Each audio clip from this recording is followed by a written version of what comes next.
Hi. Hi. Hi. I just finished with Taran, and I had a mini meltdown during it. Okay. Yeah, I don't know if I completely understand it, but it got awkward and uncomfortable. Like a meltdown, like an angry one, or like you Well, started to cry or something? No, well, when he first got here, I had just finished setting up after doing that Esther one. So I had to put all the equipment back and clean up the equipment, and it was fine. I finished in time, but it was right when he got here I was done. And then when we started, because of this new lighting that I'm doing, I was having a hard time focusing on my camera. So it took a few minutes, and then I was like, I'm sorry, it's taking a little bit. Then I sit down, and there's a really loud buzzing. Try to figure that out. We change the thing. As we do that, my camera, my mic stand, the microphone got loose, so I tried to tighten it for a bit. It's falling apart. And while I was doing it, I had him snapped into changing in a shirt to buy some time. So now he's like, okay. So he changed into a shirt that I made him do as I'm trying to fix my equipment.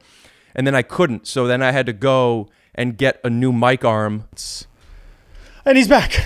Sorry, arm. You're getting replaced by a stand. And then I just couldn't get past it. It's like when I'm on stage and I was embarrassed.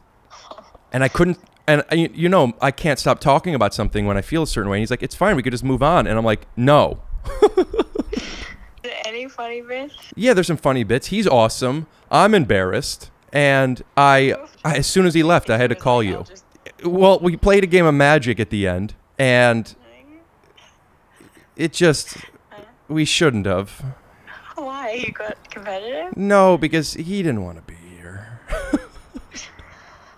And he's just so nice. Sometimes the reason I think this might be worth posting is to show people who also maybe get in their head sometimes that it's maybe more common than they think. And here is a perfect example of me sitting opposite a funny, nice guy where I'm just like, I'm uncomfortable. You know what I was doing? I was being bad at my job. Oh. And you know what's a big bummer? How do you feel now? The way I feel now is I've been in this position enough to know that I don't have to let this embarrassment take over my day, but it's definitely sharing the room with me. Stress. My autism was flaring. Oh, right. I knew enough about the feeling I was having to know that it was happening, but not enough of the tools allowed me to escape it. Right. Yeah. Your autism flares. Oh, sorry. And you know what's a big bummer? I'm watching it happen from my editing bay. And Rick, just ask the questions and move on. Yeah, but you're the king of telling me that if you're feeling something, don't ignore it. You have to acknowledge it. Yeah, but I did acknowledge it. I don't have to. Too much. Yeah. And another bummer is I like Taran so much, and though we are friends, I really want to be friends with him. He's so nice. I know you do. I know you do. He knows a lot about comics and collectibles, and he's worked on so many of the cool projects that I like. He's just good at improv and gives such great energy. Do you think he left being like, oh my God, I'm never going to see that guy again? No, I think that he's an adult. He's a lovely person, and he knows, yeah, Rick's just a weird guy. He's a nice guy. I don't know if he's my cup of tea, You're so eccentric. It's very sweet. I know that he would never speak bad about me in public, but also if Colby says, how was the podcast? He would be like, he's weird. Aww. I'm embarrassed a little bit. Scoot doo, blabbity blue, scoop dee. Oh yeah! Because my girlfriend doesn't live in the States, but she's here for once at a time. Yeah, she's in Canada. I know there is. No, I'm being serious. Yeah, sure. Dude, I have a girlfriend. So I just set up everything. My adrenaline's going the littlest bit. You're going to plug this into... And Taran, how are you today? Good. This week's better than last week, right? Because of the world? Mostly, yeah. My insulin static. I got tested 3 days in a row last week, and then today, and then I'll be tested tomorrow and Friday. Oh, your mother-in-law was staying with you? Nice. Okay. I want to be careful that you're not going to have any popping unless that already happened. Could you hear? I hear you. You okay? Yeah. How is this? Ooh, I'm hot. Like that 5-second request you had of me. I need you to talk Yeah. directly in the mic to tell you how my levels are. Taran, I'm going to raise your levels up a little bit as I talk for you testing. B B B D D do do B B. Oh, but let's bring you. Let's bring you a lot closer. You want it closer? A lot you want closer. It, you need it closer. This whole production has just really expanded since, because what was I? I was in the first 5 or something. Now, I have to focus me. I am less than 2 minutes away. Oh, good. Yeah, I have a stuffed Blinky, the three-eyed fish from Simpsons, that I use when. Really? Is it big enough? When focusing on, yeah. It's the size of Bill Forsyth in his flathead Dick Tracy makeup. You know what's a big fat bummer for me is, January 6th. No, I don't get it. January 6th is the date that our Capitol was stormed and broken into and What? desecrated. What? All I right. think it's on TikTok. Yeah, exactly. Oh, I saw that. The That's funny. extended I thought cut it was of a those joke. TikTok videos. I am so impressed with your diligence, right? You kind of took this on. I got the vibe, and maybe I'm misinformed or presumptuous, but when you started doing this, you hadn't really podcasted or live streamed previously. Correct. And you just really seemingly do the research and put so much post work into it. Yeah. Well, I needed a hook. Must be nice not having kids. I believe you're okay. Yeah. And if you're not, there's no way I'd find out. But I can't get away from the insecurity isn't the right word, but the uncomfort I'm feeling right now of you getting here and me not being ready. Sure. And I keep saying, I'm sorry. And you're like, it's okay. And it is. But it isn't. I mean, who knows when I would have showed up on our triply confirmed 1:30 appointment. I did give me a text to you saying, I'll be ready at 1:30, but if you want to show up at 2. That was a very strange text. Yeah, 'Cause- didn't make sense? Yeah, because I think normally you say, hey, confirming for 1:30, but just so you know, show up anytime before. Right, and I did. But telling people to show up late, but not saying, can we push? Like, that's how you tell people to show up late. Hey, dude, I got a slow start. Can we push 30? Yeah. You did the show up anytime before, which is conventional, and you threw it onto the back half. And here we are. And here we are. Here we are setting up. All right, well, you know what? I might be out of focus. So you capture on a CF card first, and then upload that onto your computer, do all your editing, and then throw everything like onto an external hard drive sort of thing? Yeah. Now, this is a running clock at 60 seconds, and I'm with you. Quick shot, and we're off to the races.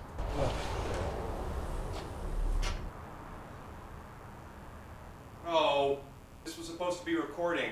Ugh, that whole time. I had you for most of it, at least. Okay. I was standing in front of you. Right. Okay. Not all the time, just right now. Just now that you've acknowledged it. Make it a hat episode. You don't do a ton of hats. And I feel like you are a hat guy. I am a hat guy. Yeah. I feel it's disrespectful to wear a hat on a podcast. No way. When you're a host. That can't be right. I take this off. You know why? Could you guess why I take that off? It's a very specific reason. It isn't an obvious reason. It's not in the wide. It's not because It is in the wide. it's something about in the wide. Yes. That it looks like it's deceiving. It looks like there's a hole in the middle of the table. When because I've had to bootleg my lighting system so much to get each There's individual reflection shot. on it. Yeah. No, I cut around a few things and color them different in the wide. And when I have something Wow. sitting up here, I have to go. It's an extra 2 minutes, not even, but it's just why do it? Wow. You're color correcting this on that level. I have to Why? because I'm still a little hot here. And also, you hear that buzzing? I'm freezing out here. No, you're not. I'm not. Okay, I get it now. Is that buzzing? You hearing the buzzing? I do. This is not good podcast talk, but you know what? Sometimes you take advantage of the person that's there and you have a conversation with them, and you let the audience be like, okay. Yeah. It's a great lesson in maybe less is more. Because as we established, I was here for the first 3 filmed, and it didn't feel like there were these many adjustments needed. Right. How many episodes? 100. You're 100 plus This now. is no. This is we're in the. You've done 2,000 episodes. This is number 98 Oh God. or almost there. 96. Okay. It could be Depending 97. on sweeps. Yeah, Depending on ad sales. Yeah. When you were here the first time, Yeah, I was not here, but my when I other was on the place. show, yeah. and we did talk. I was new to podcasts. Mm-hmm. You weren't. In that I've never hosted. In this sort of purgatory of a year, I started doing a lot of Twitch streaming. Yeah. And I saved some of that audio and put that up to see, but it's not designed. Twitch is a visual medium. Do you guys want to hear what Taran's Twitch is? Come on, you guys want to hear what Taran's Twitch is? No. 3, 2, 1. Okay. If you're looking for just the right flooring, you need choices. And at Marshall Carpet One, you'll find thousands of choices, including carpet, hardwood, rugs, and luxury vinyl. So make the right choice and visit Marshall Carpet One and Rug Gallery. And we promise, with more than 50 years as a family-owned business, we've got you covered!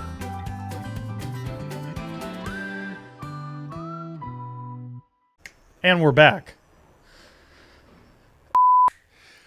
So I snap away to things and I come back often. That's new. And I give myself and or whoever's helping me edit a note I want to tell here. You do ship out. You farm out some posts. I have been, yes. That's cool. That's a big move. There was But this is off air right now. I got to give this note real quick. Okay. So you farm out. Oh man. I did like a deep YouTube dive, and just in terms of streaming and in sort of the way that you've done a very thorough job of educating yourself on the tech element of things. Do you know the Odd One Out? It's like an animated thing. It's a kid in Arizona, and he's got a bajillion followers. Is that the one that opens boxes and does science experiments? I don't think he's a boxer. He does animations, and it's sort of like just a white little figure, kind of gluey looking guy who like deals with his family stuff, like very simplistic Flash animation art. He's done a bunch of videos, did a deep dive on this like music video he put together that was so catchy, and my kids were all about it. And I was like, God, that's amazing. This kid's just in Arizona doing it by himself. That's incredible. And like the next video was like, I'm one of 4 animators that this guy hires to do all the work for him. And so it became much more believable. I could wrap my head around it much. Why don't you wrap your hand around it and show you a little animation? Why don't you draw me a figure of your wife? Okay. And we will put it in. Okay.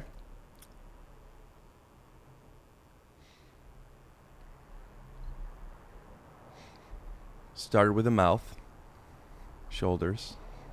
It's the neck, I assume. Oh shit! Oh God! Oh Cobie! Oh, she just ripped her in half. Oh, she's bleeding out. We'll be right back. We at Take Your Shoes Off have been using some royalty-free fart sound effects for quite some time, and we're upping the game.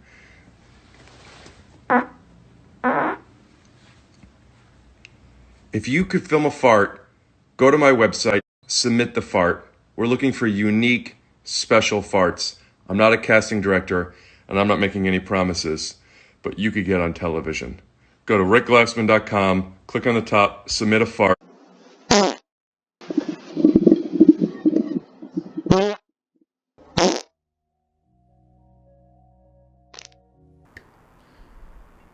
I don't snap as strong with my left hand. It's a thick, it's a muffled, it's a muted snap. Is that going to work? Is that okay? Yeah. Perfect. Taran? Yeah. Taran? Yeah, well, that's fine. Taran, when you get here, in my head, it's go time, right? It's like, all right, let's podcast. And I'm aware but not putting enough attention to the fact that you don't watch this podcast. You don't know these we're I'm coming not in all hot. the way I'm not all the way caught up, but I wouldn't go as You watch far as saying that I'm completely dismissive of it just because I'm aware of your feed and I see clips put out. Maybe like I'm a highlight viewer. Yeah, well, I meant more literally. Like, you don't know all these new little tricks. Like, I do live action animation in the podcast. Amazing. And I have a goblin that comes around. But not in the podcast, in the stream, because you can't animate audio waves. Nerd. Smart. The podcast isn't just the audio. I mean, originally, maybe, but now people use the term podcast for, For the video part? for just the product itself, right? Okay. This buzzing, dude. Yeah, I really do hear it. What I wanted to say at the beginning was I didn't want to talk too much of the technical stuff, but also it is what my life is now. Mm-hmm. And you got here, and we don't see this in the intro, but I was still setting up. Yeah. New home, new digs. And How many of these have you done in this space? enough to where I resolve an issue and a new one comes up. Yeah. But like I would have thought I would have had it by now. Yeah. This thing, I Blow on it. still there, right? Yes. Yeah, you know what? I'm gonna have to troubleshoot it later. At this point, I want to apologize to both the podcast listeners and the Podcast viewers. Yeah, what would you call it though if it's not a podcast on YouTube? The stream, right? The video stream? Yeah, the video stream. The interview? I I don't know. But the buzz is there. I work in classic television. But what about your Twitch stuff? You're big on streaming. I'm not big. I'm not. I'm middling. I'm middling, and I'm casually perusing, but I do enjoy it. And for reasons I would not have guessed. Because I think I've always kind of been a little suspect to like how big watching somebody else play a video game is. Like, what? Why would you do that? You can play yourself. But I have started to appreciate how a given personality can make it, how a very charismatic personality can enhance that experience in a way that you just playing it maybe isn't as enjoyable. More than anything, the community of it, because it is more than this. I'm sure you get feedback, but like with the So much streaming, feedback. with too much feedback, a buzzing amount of feedback. There's a lot of buzz on this show. Yeah. But no, just the immediate engagement of Twitch in particular, where you're communicating with your live chat. I love that. That's my favorite part. Do you watch it a lot too? Define a lot. Not a lot. Not as much, because people are playing 4 to 6 hours every day. That's what a real Are you streamer a is customer doing. as well? Yeah. So there are people that you do watch. Yeah. Yeah. I set up a Twitch recently. I haven't used it. I set it up because I wanted to do live streams, but not necessarily video games. I wanted to do. I want to have an improv show, like in my living room with my buddy John. You know John. So fun. Yeah. But in great shape. he's in great shape now. It's falling apart. And you almost made it to 100.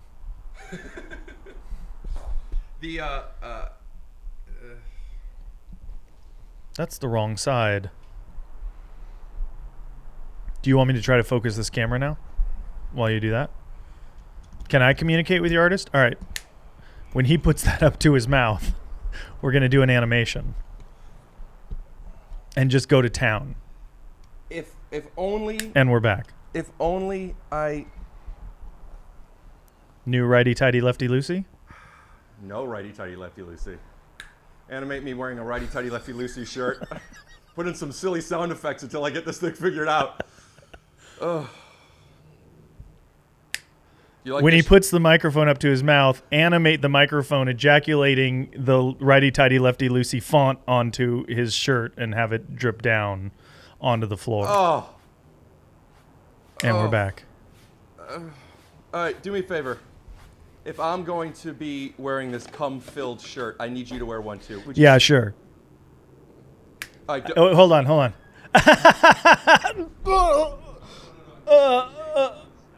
You're gonna snap back, and then you'll be wearing this, and then the goblin This will is come great. up. This is good content.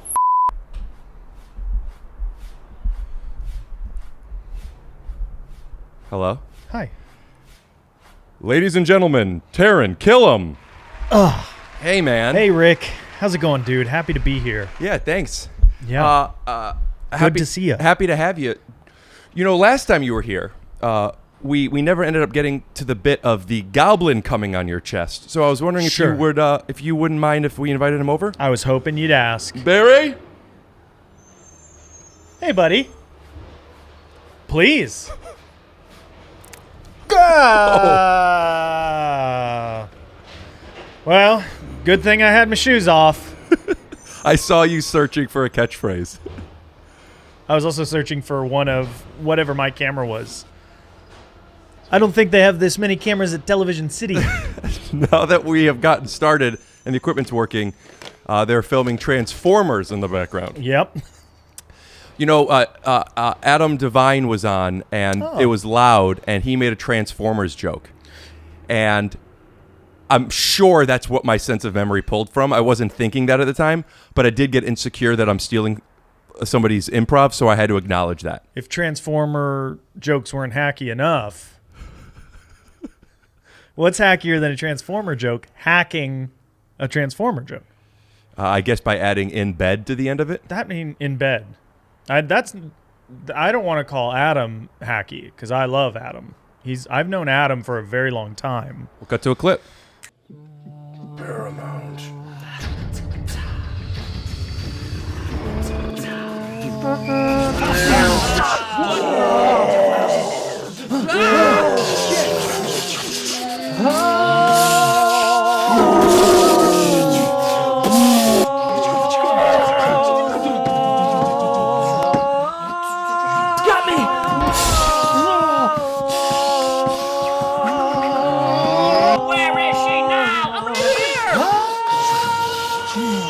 You may lose your faith in us, but never in yourselves.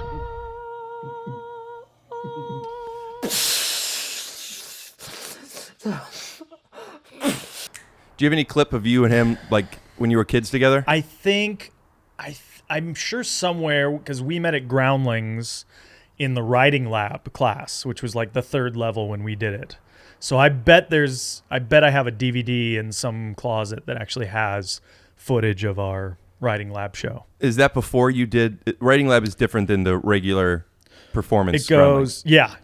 Writing lab's part of the school. So you do. When I did it, it's changed now. But when I did it, it was basic, intermediate, writing lab, and you do a show. That's kind of your first performative show, and then you do advanced, where you do 2 shows, and then off of that, the main company either votes you into Sunday company, which is like the sort of junior. Oh, you have company. to do the writing lab before you get into the main stage? Mm-hmm.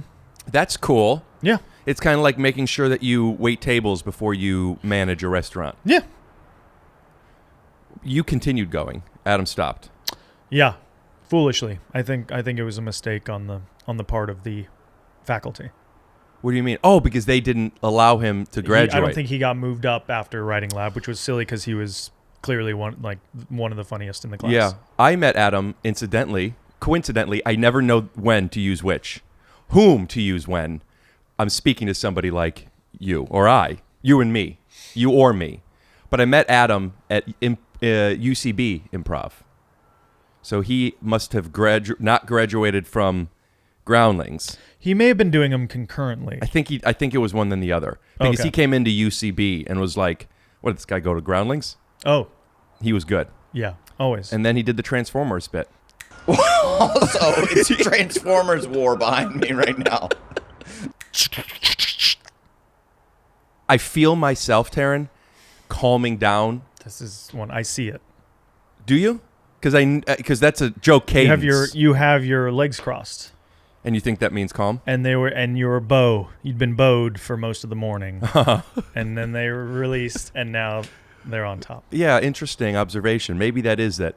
But there's when you're a host of a podcast, I'll speak for myself. As a host of a podcast, I have 2 jobs: making a product and hosting my guest. Does that make sense? Mm-hmm. Usually my if worry is a fair word, my obstacle is creating the product. I've gotten to the point where I'm proud of this product. I'm good at this thing, and I don't anymore. And I am feeling that I'm not hosting the guest well enough, and I think we will. I think it's coming now, but it took us, 25 minutes to get here. And I'm feeling a little insecure, and we could talk about that. We don't have to, but I wanted to acknowledge that. Otherwise, I'd be in my head. So I'm just happy to be outside a closed balcony with a coffee I brought myself. why did you, or do you always do a coffee? Because without a coffee, I sometimes feel like... You know what it is? I do an iced coffee most mornings. We're not recording this in the morning. We're not recording this. This is the first... Oh, boy. Oh, I didn't know what you were saying. I really didn't know what you meant. We're not recording this in the morning time. You listening? And this is the first time I think I've driven a car in 6 weeks, or maybe slightly less, something like that. So I was so excited to be able to put on my mask and stand in a line and order from Blue Bottle outside. I didn't even really need it. I just wanted to feel human again. But you're starting work soon. I go to work on Monday. Yeah, I was tested 3 consecutive days last week, and then I was tested this morning, tomorrow, Friday, and so far the first 3 were all negative, and hopefully you haven't cursed me. I haven't been outside. I mean, I haven't gotten my mail outside in a bit.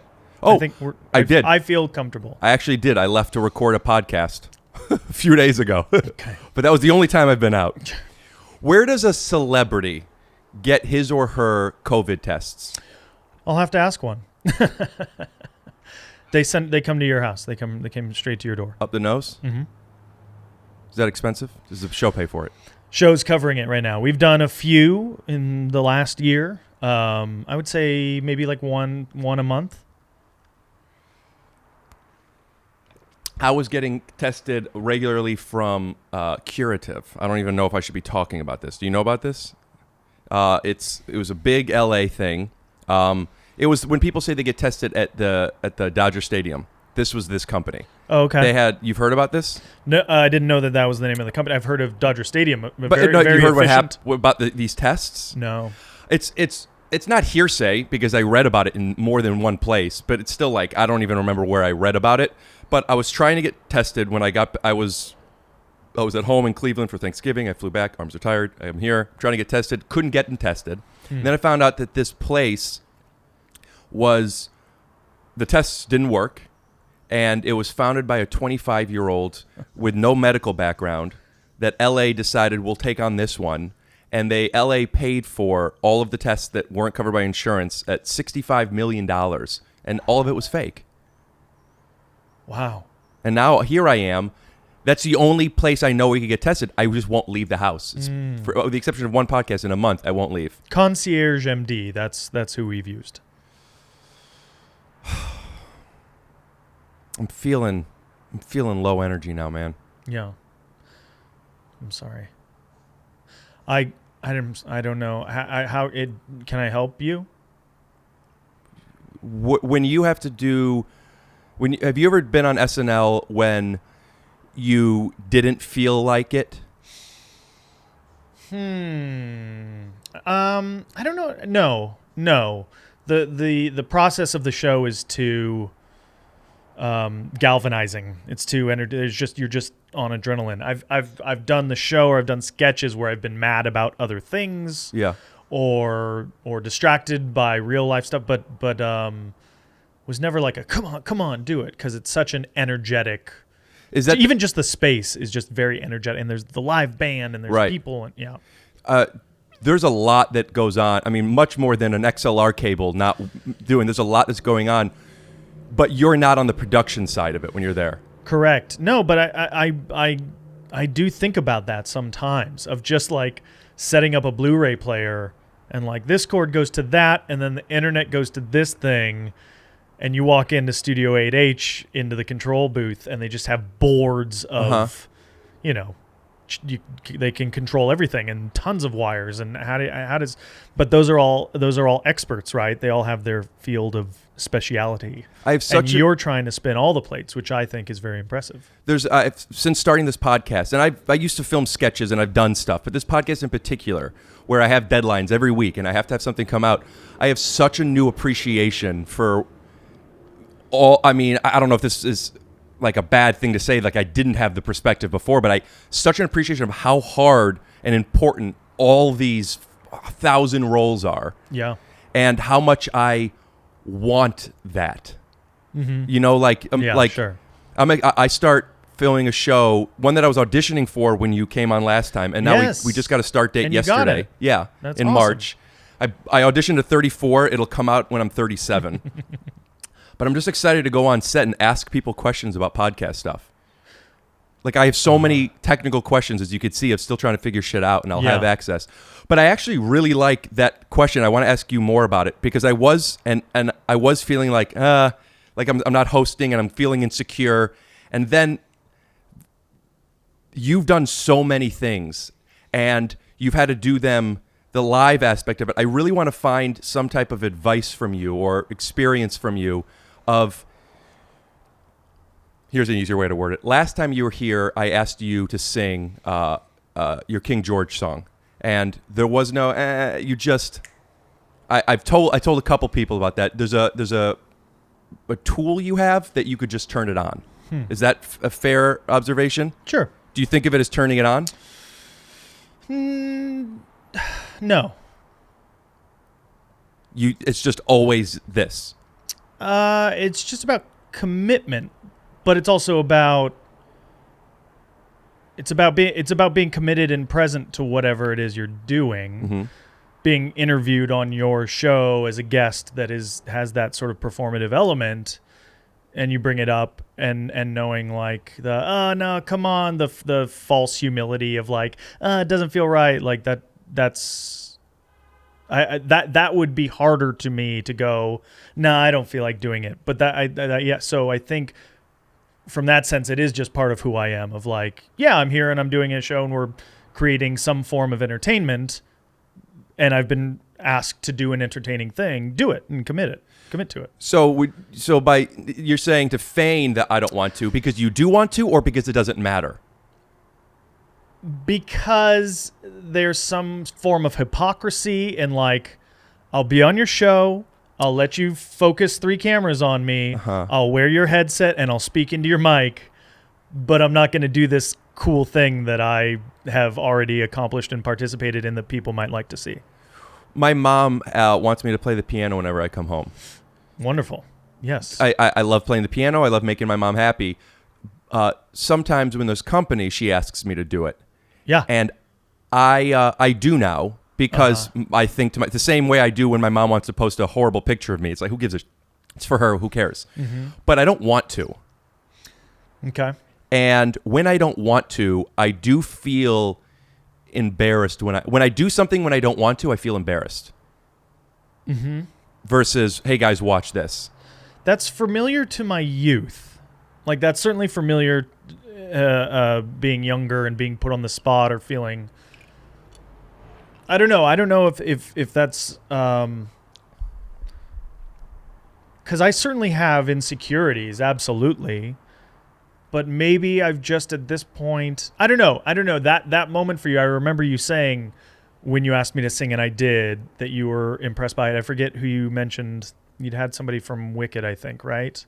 Yes. The week before. Jackie Burns did the same thing, right? You asked her to sing? Yeah, but that was more, I mean, it was more organic. My mom is there. She's asking, maybe she would have just done it too, but we talked about it for a while. Yeah. And then it's like, yeah, okay, here's the big moment. Yeah. Versus just show it to me. You know, people do that with jokes. Huh. People say, let me hear one of your bits. Right.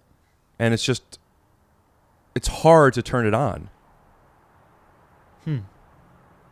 I put a certain amount of weight to this podcast, especially since my girlfriend, who you joke doesn't exist, but she's real, trust me. She just isn't allowed in the country. Sure. and I haven't had it on the podcast because it's, when we're recording, she's usually not here. Out of the country. I just got that's her now. You just reached into your pocket with your other hand, and then suddenly that chime went off. Yeah, sometimes she sends me a picture of her tits, and they're great. Just sometimes. Yeah, sometimes it's her. But she doesn't overdo it. No. That's nice.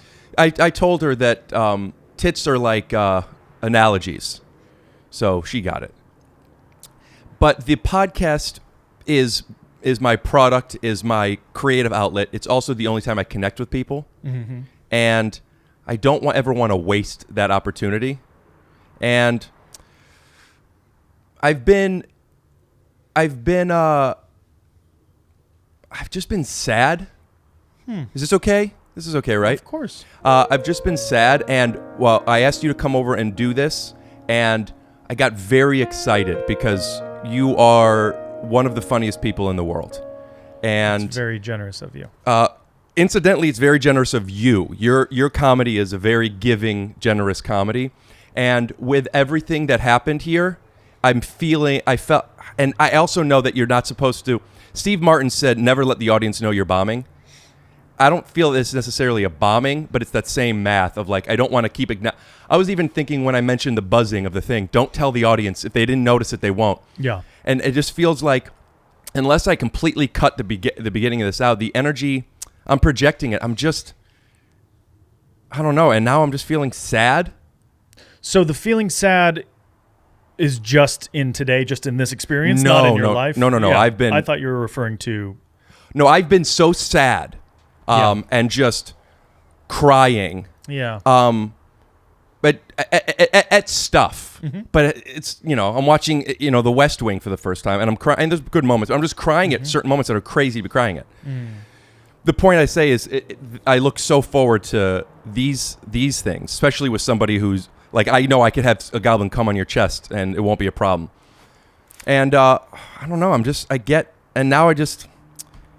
it's here. I'm going to be embarrassed to put this podcast out. Already. I'm not going to be, hopefully, by the end of it, but that's where I am now. And I get like this on stage sometimes. And this is why I wanted to talk about the SNL thing. Like, sometimes you don't want to go up and sometimes you can't wait. But no matter what, once you're 2 minutes into a set, the only thing that mattered was that first 2 minutes as far as the energy. You found it or you didn't. And when you don't find it, this feeling I'm having now is just like, how am I going to get the energy? Mm-hmm. Could you relate to that at all? Is that I don't believe it's inexperience, because I felt like this for a decade. Yeah. I'm trying to think. I mean, going back to Groundlings, actually, when you're doing Sunday Company, you're pitching sketches every Wednesday and then putting on a brand new show that Sunday. And I'm sure that there was many times where I'm like, I don't want to have to go in and pitch another sketch.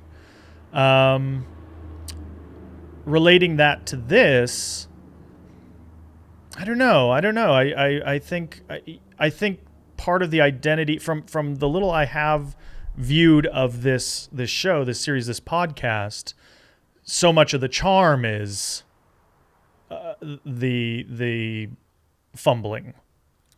Right? Yeah, isn't part of its inherent DNA the fumbling and the slapping it together with a very, very admirable sort of polish and finishing it to it. Whenever I do watch pieces, I see how much effort you put in afterwards.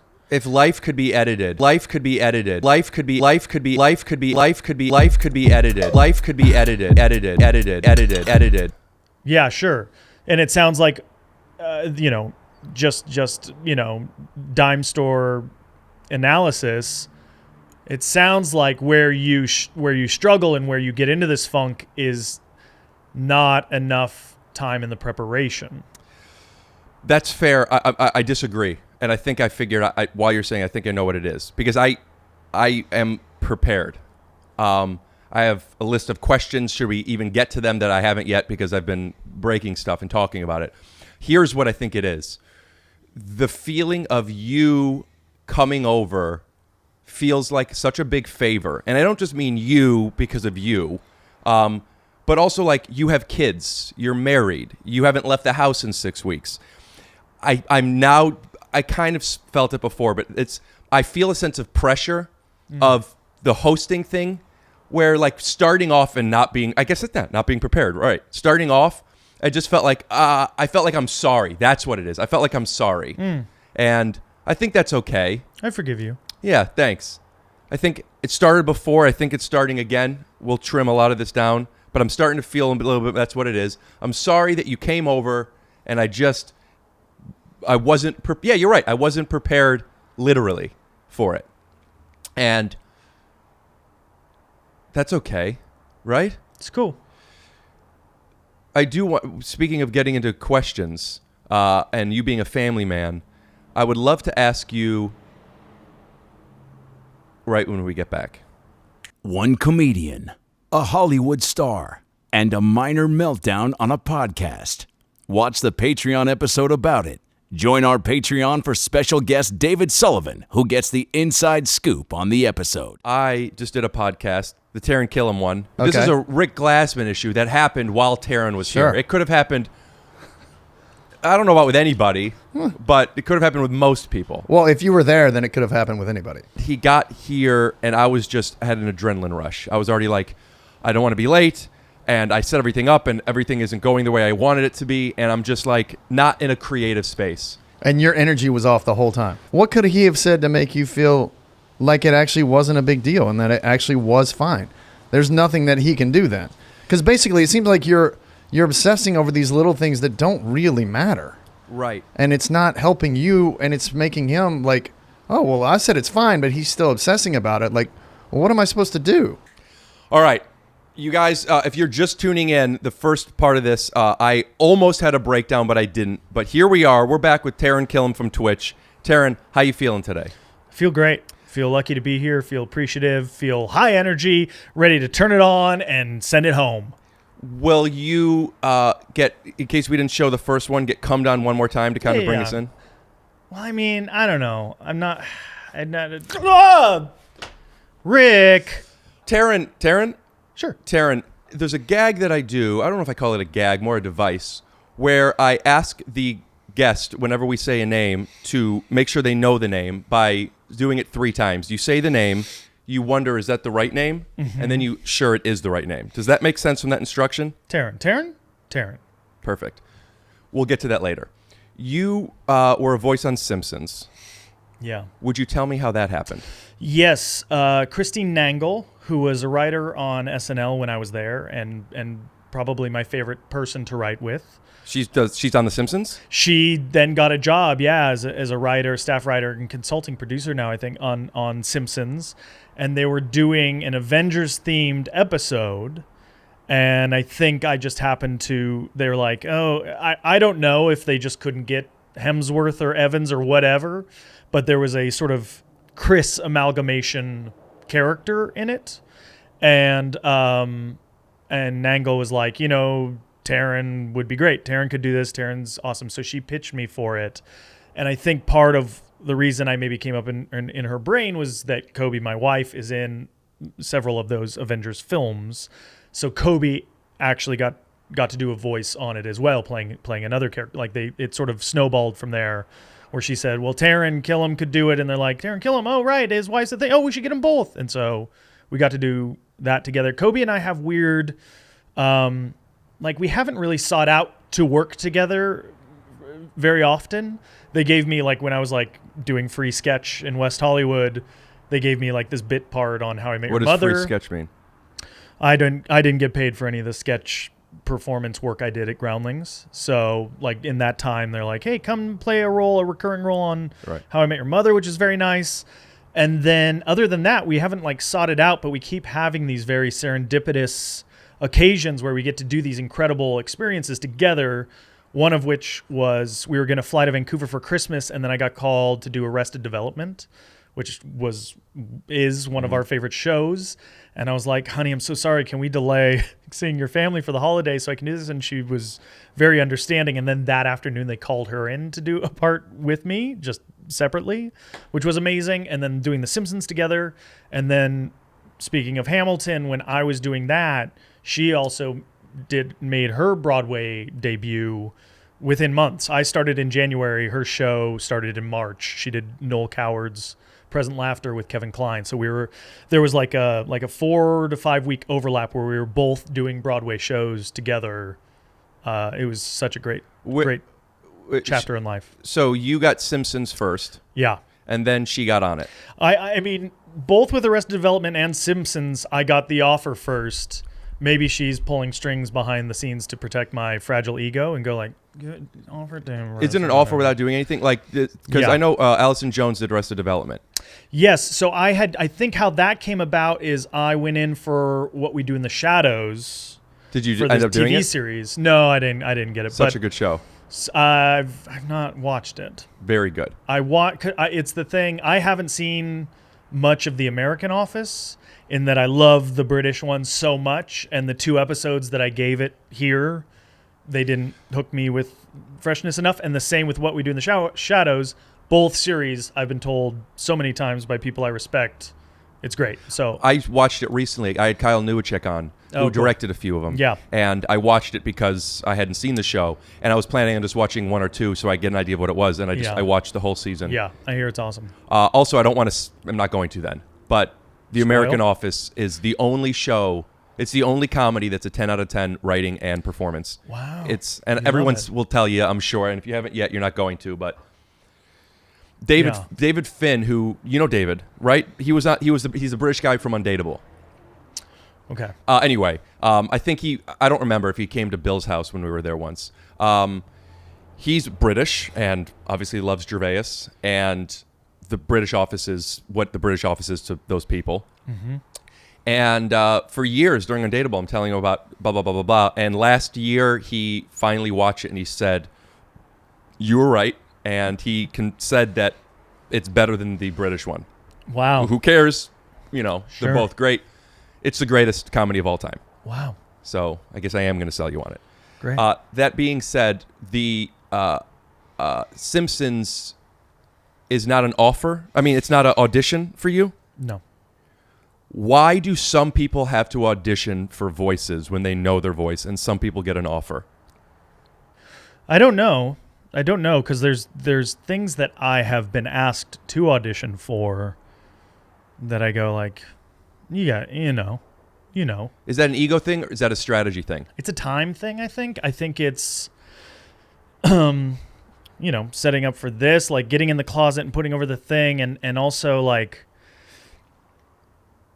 you just kind of have to discern, like, and the things I'm talking about are not things that I'd be so excited to be a part of where I'd go, of course, because if those come up, then you learn the lines and you do the thing. But I'm just answering your question with the experience that there is no set scale. Like sometimes a show will be like, they're very interested in you to read for this. And I'm like, okay, cool.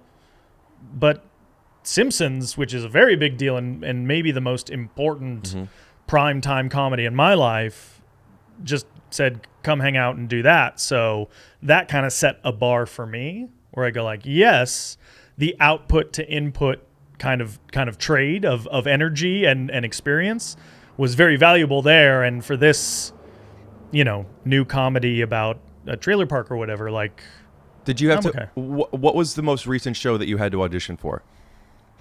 The one I'm doing now, which is American Crime Story, they're doing one about the Clinton impeachment. It's not a comedy. It's not a comedy. Who are you playing? Do you remember who Paula Jones is?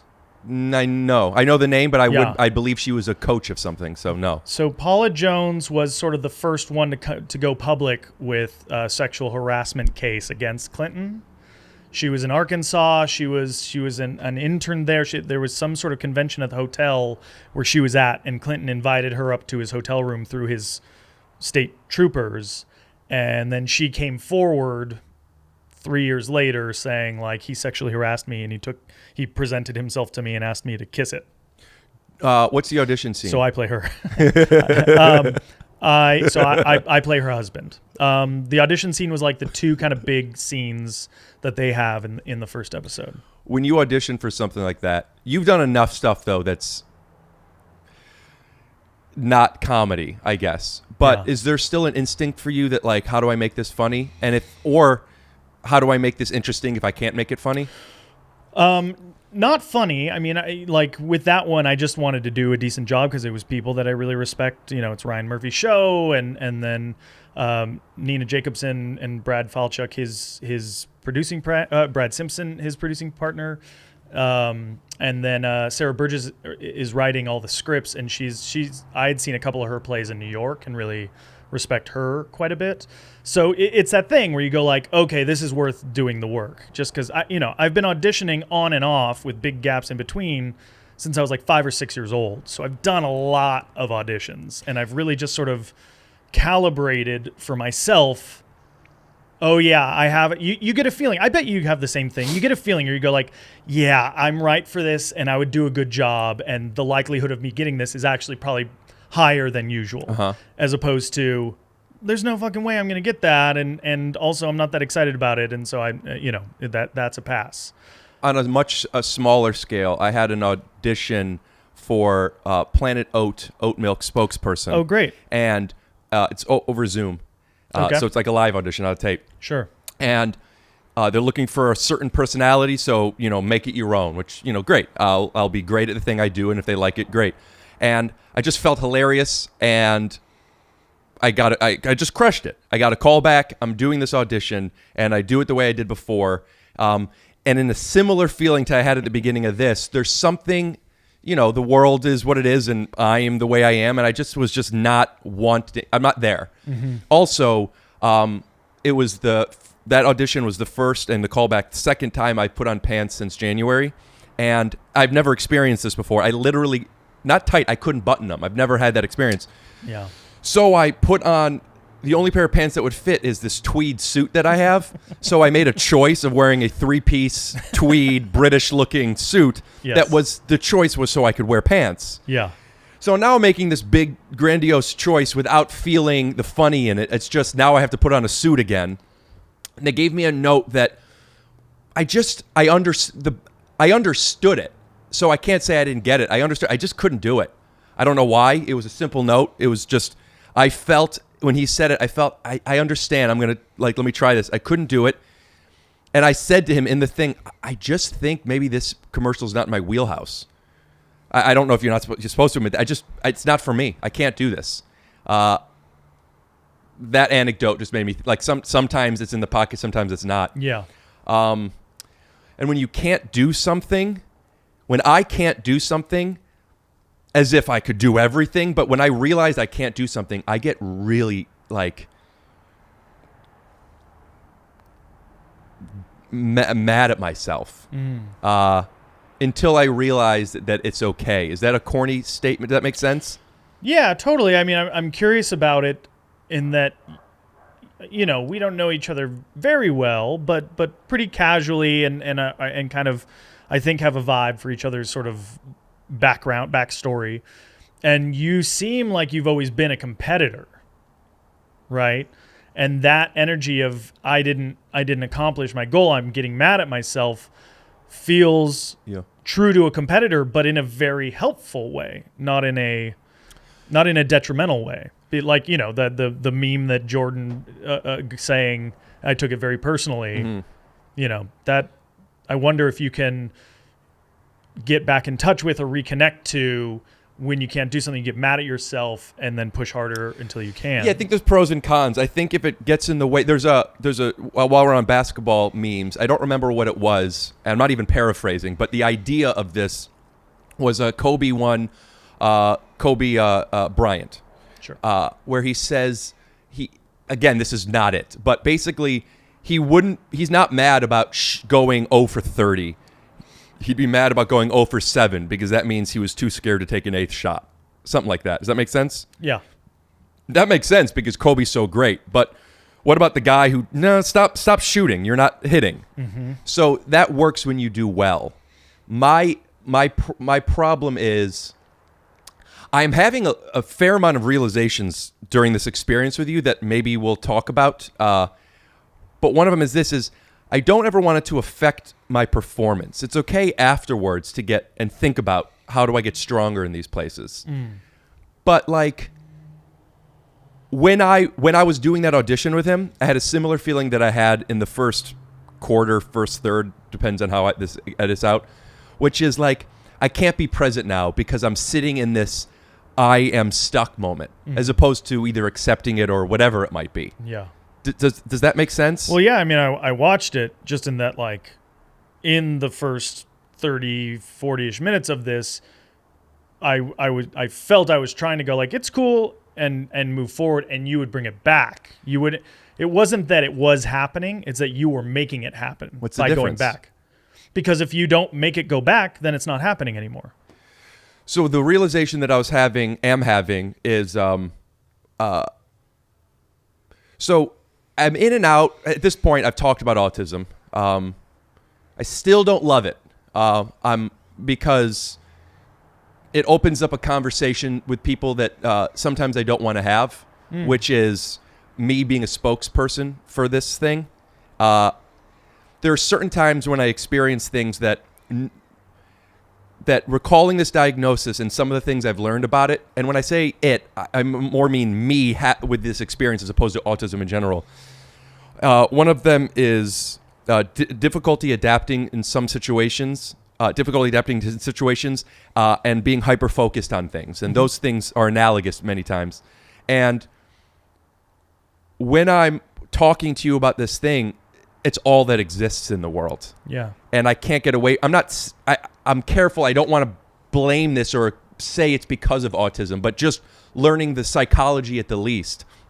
And what my realization that I had was, I can't get out of this thing. It's performance anxiety when you can't get hard. I don't know if you've ever experienced this. You seem like a guy who hasn't. No. But sometimes it's just like, I went through over a year in my life while I was in college. I had an experience. I didn't even go soft. I just never went hard with a girl. It was the first time that happened. And over a year, I don't just mean I didn't have sex. I mean, I didn't date. I avoided. I couldn't do anything because that's all existed. That's what that felt like and feels like. And what I found was, at least just now, the Viagra is, and this feels so like, of course, it's so selfish to think otherwise, but you get stuck. Be interested in somebody else's thing for a second. And by me just asking you about the Simpsons, it made it like, oh, if I'm listening to you, I'm not listening to me. Does that make sense? Mm-hmm. So for anybody who's out there who has autism, kind of, or you're not quite sure about why, it seems like such a simple thing, but just ask somebody else a question. So there's my cheat. But have you ever gone soft? I mean, not when committed. How do you commit? And let's talk about you in your 20s before you're married. I've always been very, I've been motivated by sex, like probably before I even knew that's what was happening. Like doing school plays and stuff, the most exciting part was like being near the girls and flirting with the girls, and yeah. So I'm not there yet, but here's hoping. You know what I mean? I'm exhausted. Do you ever get competitive with your wife? No. Because I will lose. Why? Cobie, I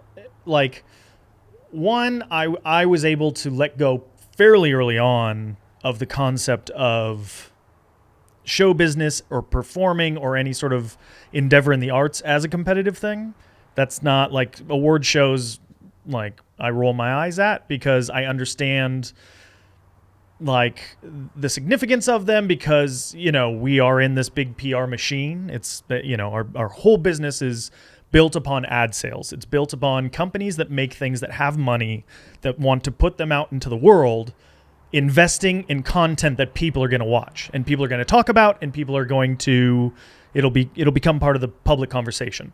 And that's what award shows do. It says, here are 10 films really worth talking about, and this was the one that people in this, arbitrary voting board decided was the one to talk about the most. The competitive element of it is there's space for everybody. Everybody can create their own art and everybody can do their own thing. So,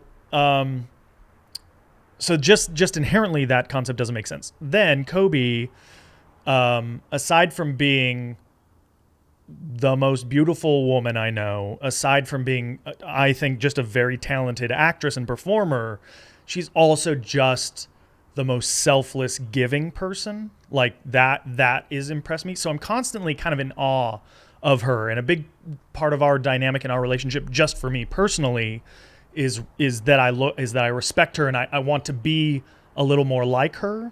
So to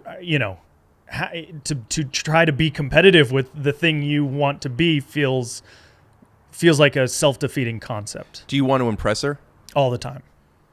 Do you ever fall short? Probably. Do you talk to her about that? Yeah. I think the honest answer is like, I'll talk to her about the things that are my insecurities that I know she doesn't care about. But the stuff that I feel where I will let her down, I won't breach that subject because I don't want to hear, yeah, that was frustrating. Or you should work harder at that. In a professional sense? More personal stuff, no. Professional, I think she's so when you say you want supportive. When you want to impress her, you don't just mean with your craft. You mean as a father? Yes.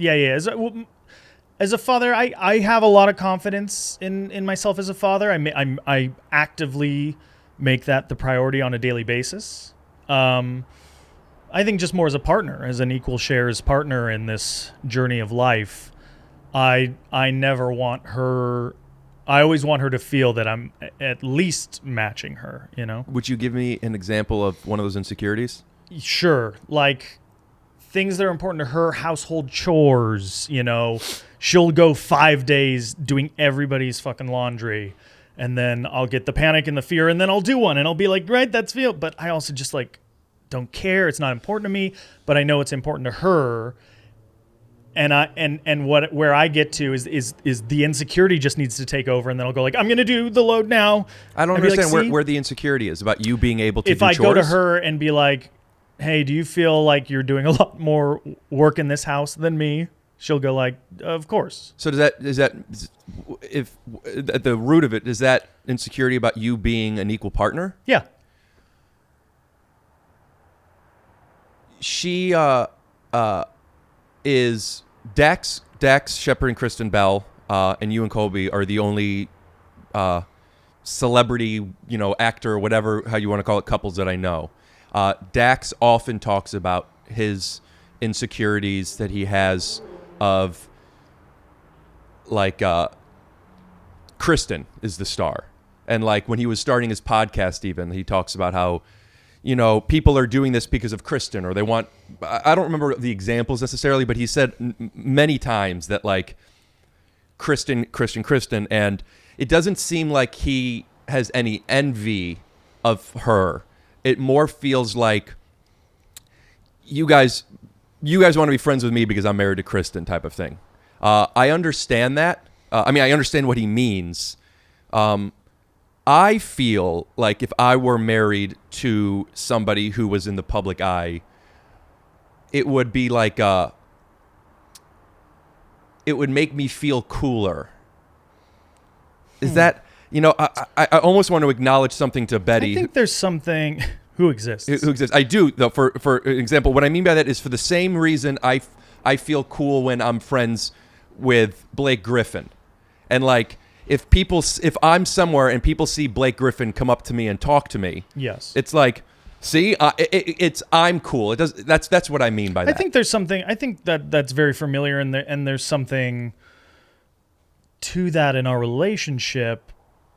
In that we the stresses of that dynamic. Wait, is something beeping? Something gonna blow up? Is it a bomb? Is it a bomb? They go idle.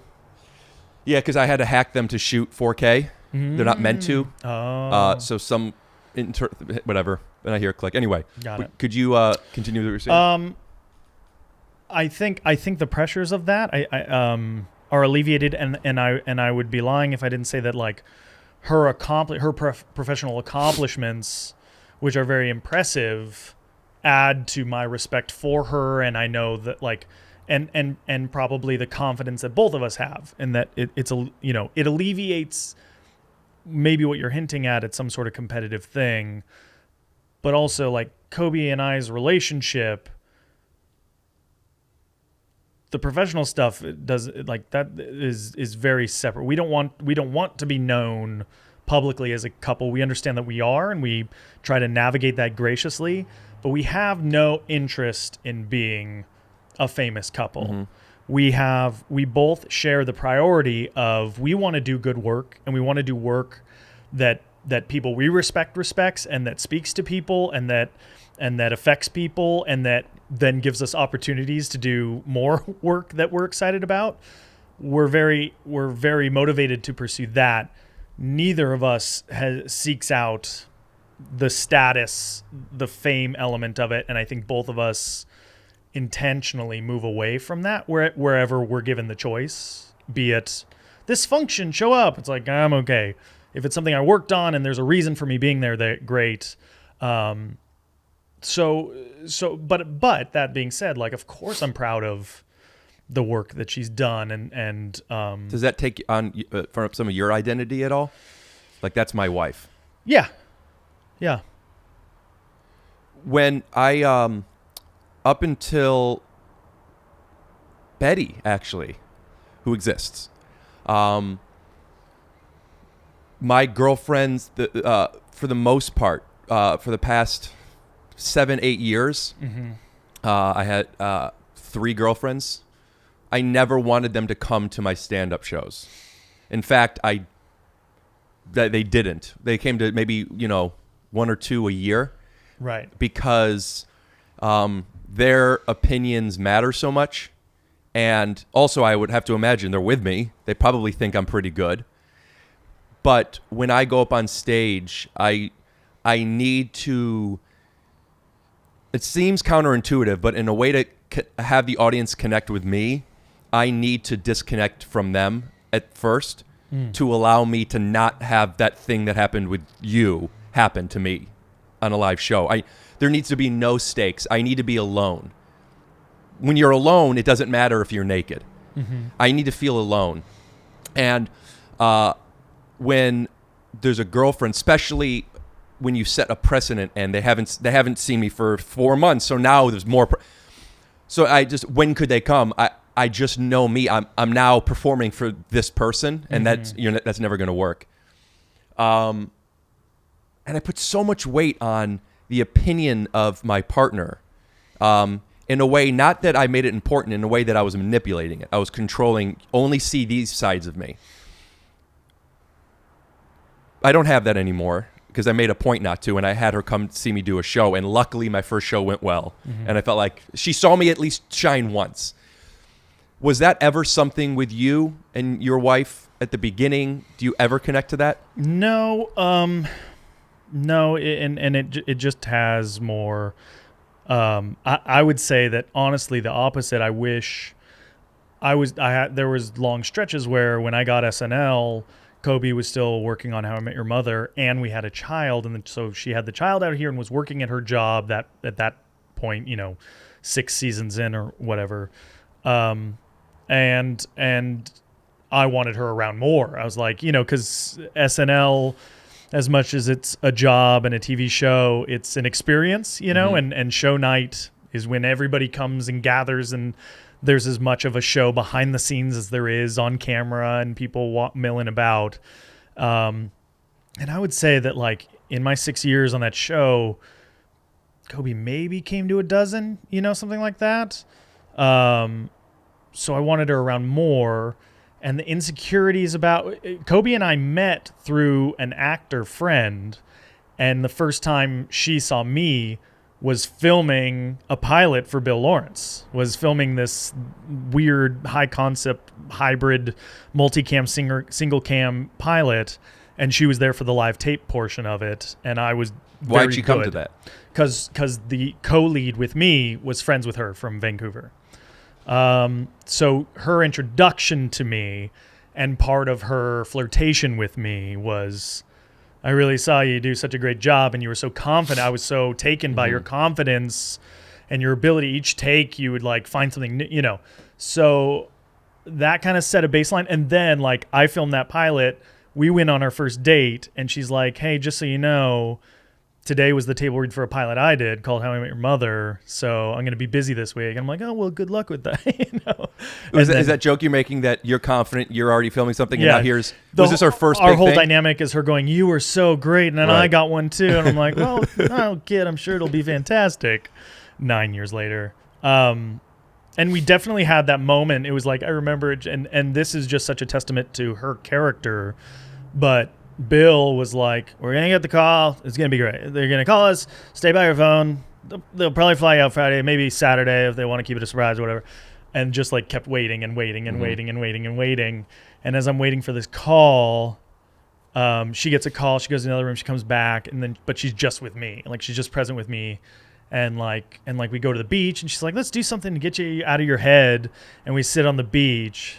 And then I was like, have you heard anything? And she's like, "Yeah, that's what the call was. I'm flying out tomorrow to do the thing." So she just didn't want to make it about her. She was more invested in me and as a human first than the sort of, Was there a time that was that the only time when you were with her that you felt like good luck with that, and then all of a sudden? No, because and she and I have actually like there's sort of an inverse of material where I know what her dream projects are, and it's like a period piece, dramatic fare, that sort of thing, and my dream stuff is like, I want to be in a superhero movie, I want to be in an action movie, I want to be the funny side, whatever, the cool, how do I have these powers, big blow them up, running, chasing. And so like, is there an example of something you like to, like what type of power would you want to do? Well, if I could have any superpower, it's time control. Interesting. Yeah, time control, not even like going back in the past, but just being able to like blink my eyes, you know what I mean? And suddenly freeze time. And then everything would be frozen and I could just kind of navigate until I blinked my eyes again and everything would go back to normal. It's like that. That would be cool. But I've always... Like what? Just the example I gave you. You'll see. Shoes Off podcast. Only on HBO Max.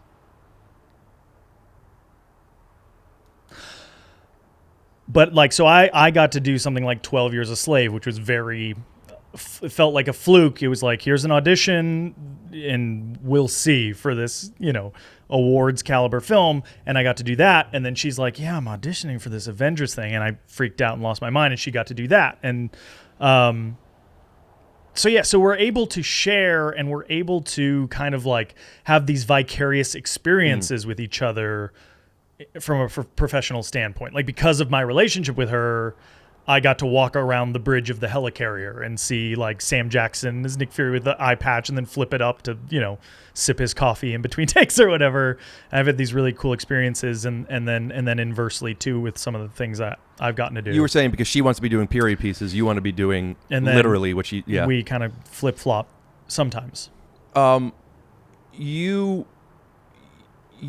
think we talked about it before, but who cares to talk about it again? The thing that I'm the most, I think about you, and I've messaged you about it constantly, is your superheroes, but your toys, your action figures, your nerdy collection, your collectibles. Yeah. I have talked about on the podcast a bit. I haven't shown them all, but I don't have your kind of collection. I have a good collection of my Turtles figures and comics and cards and such, and the display that you have, and you've sent me pictures. I'll put them up here. The display that you have, could you? It's what you. It's like MTV Cribs. It's what you would see in Cribs. I could explain it, but if you wouldn't mind, just your side office. You go to this office. I'll just say this: you walk in, and it's an office, and it's high ceilings, and there's a beautiful bookshelf, but then there's a ladder going up the bookshelf. Could you pitch me what we're doing when we go up that? It was like a little bit of a fluke when we were doing this big remodel on our now house. our architect said, there's a lot of empty space above your garage, and then also above what we knew was kind of going to be like your little laundry room area. There's a lot of space up there. Do you want to just leave it as empty attic, like empty roof space, or do you want to incorporate it? And when that was happening, I was actually out of town. I think I was like out in New York or shooting maybe in Atlanta. And Cobie said, well, if it's above the garage, just add it to Taran's office, and he can store his stuff there, store all his, because I have a bunch of Star Wars stuff and a fair amount of the action figures that I had growing up. But then I've slowly and sort of like as sparingly as possible continued to collect. Sparingly as possible. What do you mean? Like having self-restraint? Yeah. Where I go like, I really weigh it. Like, is this something that I want to have and I'm going to display, or is it something that I'll have and I'll throw it in a box and be fine with that? But I have like a significant collection for a 38-year-old man. And so the architect's like, yeah, well, we can lift the roof of or we can lower the ceiling of the garage to give that more space. And so you walk up, and there's just basically like 4 corners. It's like the floor plan is like a cross, and in the middle of the cross is the poker table, which you've played at. And then each corner is just sort of like glass fronted cabinets that look like when you go into a card store. Yeah. It's like, you want to buy this stuff. It's literally on display perfectly. Yeah. And so that's where I keep all my things. And then the space that they found above the kind of laundry room is off to the right. That's even like deeper in what I call the tower. And that's actually where I've set up all my video game playing, and that's where where you Twitch from. Yeah. Man, it's so inspiring. It's when I always want to have a display. Some people, a lot of YouTube streamers, they have collectibles too, and they'll in the back they'll display their things, and it's on shelves, which is nice. Yes. I would always fantasize about how I'd want to put but I didn't know what it looked like. I just knew I want something that's exactly it. And cool. And I recently bought a couple of, I think I texted you about it. I bought some acrylic cases for some of my magic boxes and stuff that I'm excited about. I have an office upstairs now. I'm still setting up and putting it all together. Cool. But that collection that you have my collection I have is almost all nostalgia. It's stuff I wanted as a kid, and I had or wanted as a kid, and now I could afford. Yeah. You are part of the world. Like you just wrote a Spider-Verse. Yeah, I wrote a comic for Marvel, which was like they did a new 6-issue arc for Spider-Verse, which is, kind of the world where Spider-Man Into the Spider-Verse, that film, takes place, or what the source material that's based on. And they did a new 6-issue arc, and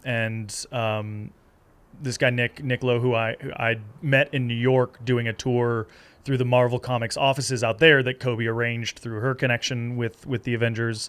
And he was like, hey, would you ever want to guest write? And I said, yes, absolutely. And then he would ask me, and I was always too busy to kind of give it its, due attention. But then a year and a half, 2 years ago, something like that, I was like, hey, I'm really ready now, and I feel like I'm in a good spot.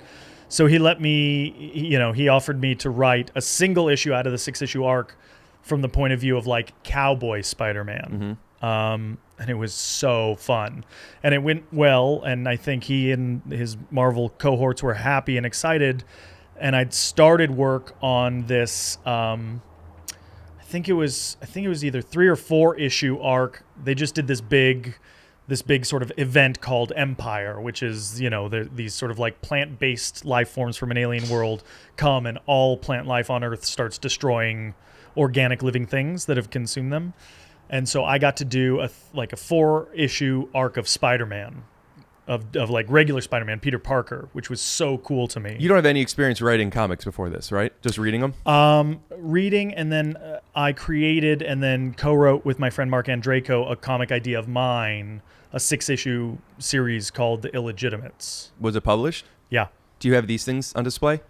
Yeah, they're in my office. You do so many things. I like a lot of different things. And the good of that is that I get to do so many different things, but I think that there is sort of a flip side to it, in that like I don't have that singular focus to master any one particular thing, if that makes sense. You don't believe you've mastered any of your crafts? I do, but certainly not nowhere near half as many of my passions or interests. If you could do one thing, is it a superhero movie? Yeah. I think same. Is that a guy thing? I think it's like a kid growing up with Ninja Turtles, Thundercats, Voltron, superhero, Batman animated series stuff. Like my first significant cinematic experience that affected me and that I was like, I'm going to do that. I'm going to make that magic felt real, and I'm going to make magic feel real by participating in that was Tim Burton's first Batman. I don't understand. What you saying? Seeing it? I saw it in the theater. I was like, that. I know Batman's not real. That movie made it feel real, and I want to do that for the rest of my life. I think that's my the first Batman and the both Christopher Nolan's and the Tim Burton one are my favorite Batmans. Yeah. The first one is just, it has that romantic nostalgia for me, and I've gone back and watched it recently, and I just can't detach from it in the how often I watched it on VHS and how many like mini plays or scenes that I wrote to like do with either my brother or my friends of like, I'll be Batman, you're the Joker, this is what happens. And then The Dark Knight is probably a close second, just because. But even The Dark Knight, like Christian Bale, I don't connect to as a Batman, and even as I've gotten older, the character of Batman I don't connect to. I've become much more a fan of the Joker even before Heath Ledger's performance. But that movie is so significant and mind-boggling. Watching his performance. I mean, just for his performance alone, that's worth rewatching over and over again. What's the Batman Begins, the opening of it, when he then goes to Ra's al Ghul's place, and just that is maybe my favorite 10 minutes. It's one of my favorite minutes, at least, of any movie I've ever seen. Yeah. And because of that first 10 minutes is why I value that over the second one. Dark Knight, interesting. Yeah, but I can't argue that Dark Knight's not better. Yeah. I watch that opening, or that movie because that opening many times. Yeah. I am going to start twitching and doing improv shows. Awesome. And I don't know if that's going to work well because I know Twitch is supposed to do hours and hours in order to build an audience. No, I think what you're doing here is more conducive to Twitch, and it is expanding. And like, I feel like there's a lot of people who have jumped on board during this quarantine time and in summer, and like I reached out to Shannon Woodward, who started around the same time as me, and she's very connected to the world of video games because she's one of the mocap performers for Last of Us 2. And so she kind of has helped me and guided me, but she like boom and exploded and had tens of thousands of followers.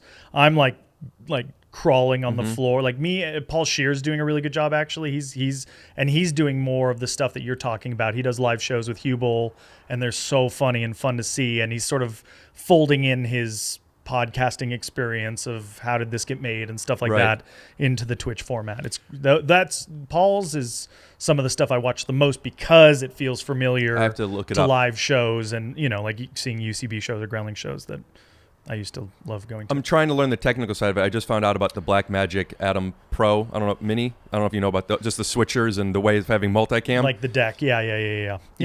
And then I've decided, as I've been learning with this, I might want to start doing live shows of this. Yeah. I have a balcony up above, right where you are. Oh, amazing. And I thought we wouldn't be able to see them, but I would want to put...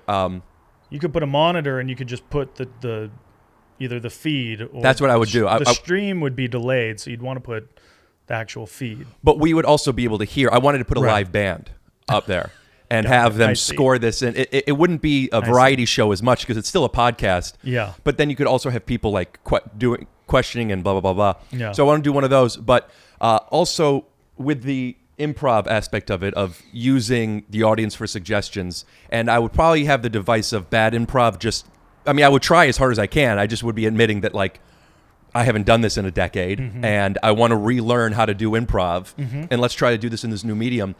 Is there any advice that you could give me, both in advice but also literally, that I could tell the audience, I could show this clip, so John and I, who have an improv background but haven't done it in a long time? I think having John in this space with you will actually add a lot, because I jumped into one Groundling show via Zoom. It was so hard for me because you're dealing with the delay of your connectivity to the other people, and you also are just like staring down the barrel the whole time. So I think that's very exciting. I think for Twitch, I mean, there's so much. You'll be surprised how much technical knowledge will translate very quickly. I use Streamlabs OBS. Like that's the function that I'm fascinated with, because it is just a little mini TV control room on your laptop. I've just because it's in my nature of like, I'm going to do it my way. I've made things probably much harder on myself than I needed to. I don't know much about it, but I understand that OBS is like a OEM. Nothing is attached to it that you build, where Streamlabs is customized already. Right? The benefit of Streamlabs that I find are sort of, a lot of their built-in widgets, overlays, like it's very user-friendly how you can customize it. But OBS Original, like, everybody's trying to keep up, and now even Twitch has their own sort of stream system. There's many options and good things about all of them. I just really sort of like the layout, and because I learned Streamlabs, I feel ownership of it, just in terms of like confidence, where to click, how to adjust things, how to fix audio. But what are you saying? You're saying that you want to have things your way. It sounded like you were saying that you did something special. Yes, in that 90% of all streamers on Twitch have their like computer desk and 1, 2, 3 computer monitors and their keyboard and their mouse, and they're doing it this way, and then they worry what's behind them. You are familiar with my space, so I'm like, this is where I sit when I play video games. This is how I do it. So I've got to kind of reverse engineer it. And now I have like a tray with my laptop that connects to a long wire to the computer that's in the corner to, it's very sort of like, it's just not very user friendly. I've had to like, because I just want to sit on my floor couch and not be at a desk. I've made things more complicated for myself. But I'm saying both as a streamer, technically, but also as a performer. Yeah. Who you have this craft of sketch and improv. I didn't exactly marry the two initially. It was sort of like I approached it more of a hobby thing, and still do a little bit, because the reason I was like, I'll do Twitch is that I'm playing video games anyway. I just love playing video games. So I'm doing this anyway, and I do see the writing on the wall that either Twitch or some version of something is going to be how a whole generation consumes content outside of the major streaming service, outside of Netflix and all this. You know what I mean? User-generated content. YouTube.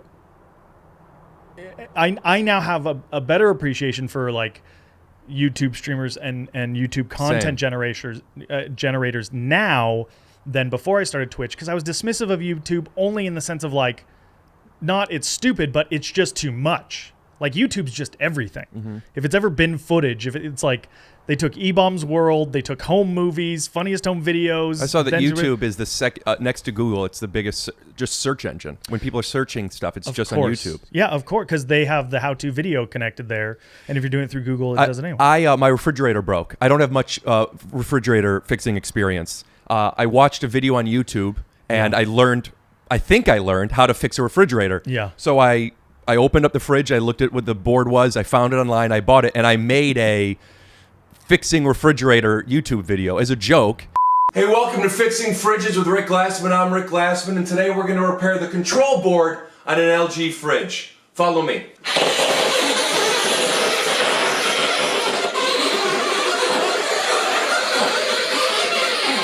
Brilliant. So here's the control board. As you can see, there's just a whole bunch of wires, and I don't know what any of it means. I'm going to take a picture. That way it'll last longer. Perfect. Just like Mom used to make. And we put our pieces back in. Plugging it in. It's going to be loud. No one's really here. Here it goes. I don't hear anything. Lights on. Holy shit, I just fixed the refrigerator. There it goes. Shh. Hi. Hey, do you hear that humming in the background? No. Oh, that's because it's quiet. Because your son, Rick the Tool Man Glassman, just put in the control board on the refrigerator and fixed it. He did? It's working? Oh, wow, that's incredible. We're watching the original Ghostbusters. That was another episode of Fixing Fridges with Rick Glassman. I'm your host, Rick Glassman. Please tune in every Tuesday at 4 for a new refrigerator, a new fix, and a new time. My name's Rick Glassman, Fixing Refrigerators. I'm Rick Glassman, Fixing Refrigerators, Rick Glassman. Right. And it got like 12,000 views, which is not bad for a video that has nothing to do with podcasting. And it's just it's me being silly. It's an 5 minute, and I fixed it. I fixed my fridge. Awesome. And I want to start doing fix it DIY. When you walked in, there was a box. I have curtains. I have to hang my monitor, or excuse me, my TV. Yep. I want to start doing DIY stuff. It's probably the thing I use YouTube for the most. I'll let you go. I have 2 more things I want to talk to you about. Great. First is maybe the only thing I want to talk to you because it's a little bit of both. Right before you got here, I just got an audition for Curb Your Enthusiasm. Great. And I've done it before. It's with Larry David. Awesome. Wonderful. Didn't get it. And I walked out of there with the realization of I should have made this less about me being funny and more about giving Larry the honest opportunity to be funny. Right. That makes sense the way I worded it. Totally. But there's something about like I want to make Larry laugh. Yeah. Yeah. Now I'm doing an audition for Curb and I have to put it on tape. And I now know what I know, which is, Rick, my job isn't to be funny. My job is to give a realistic space for Larry to be funny. But without being funny and somebody, like you said, even when we're doing improv scenes over Zoom, like it's not connected. Mm-hmm. It's why I decided to do this balcony series. I had to find a way of being in person with somebody. But I'm doing a scene, kind of like what I was asking you before, when you're doing an audition for, to play a Bill Clinton scandal thing. If you're not funny, at least be interesting. This is a comedy. Mm-hmm. Do you have any advice or thoughts on how I could showcase that I could give somebody the opportunity to be funny without that person being in the audition with me? Yeah, I mean, with Curb, it's always more about the situation, right? Mm-hmm. Where and it's always played with a grounded logic, unless the character is written. I don't know what the character is, but if it's like Java Joe or whatever, like high strung, like you're drinking my Java, you know what I mean? But it's about creating conflict as opposed to creating clever lines. Mm-hmm. I think that's the advice I'd give you. Find a way to honestly play the conflict, and if possible, create more conflict, because that's the lifeblood of that show, without being witty or clever with your phrasing. Like, it's not about jokes. It's probably the most situational comedy that I've ever seen, and that's his brilliance, and that's why Seinfeld's so good. And I've heard him talk about this, and that into the second season, he really started to understand. Oh, you set up the conflict, and then you can weave these conflicts into each other, and they come together, and they create more conflict, and you break out of that. I think that's going to be hard just to do it on tape.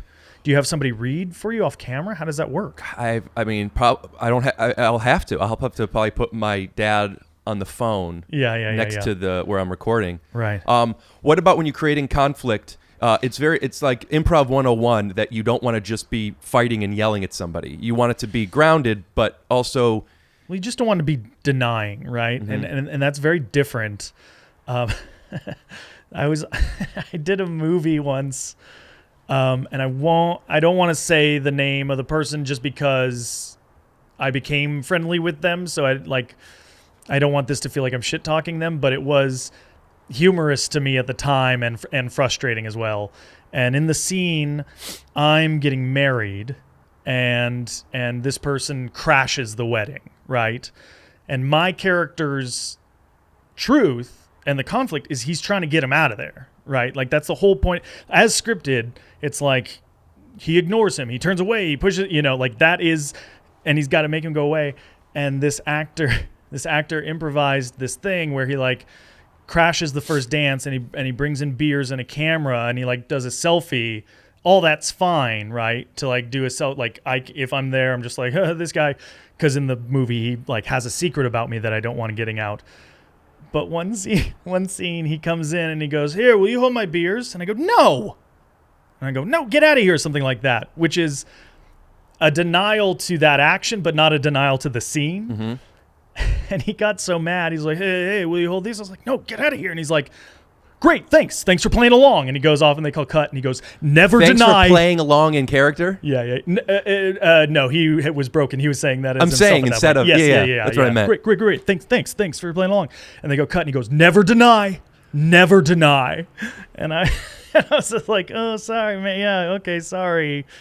But that was always so frustrating to me because he was just mad that I wasn't doing his, what I thought like too far absurd bit.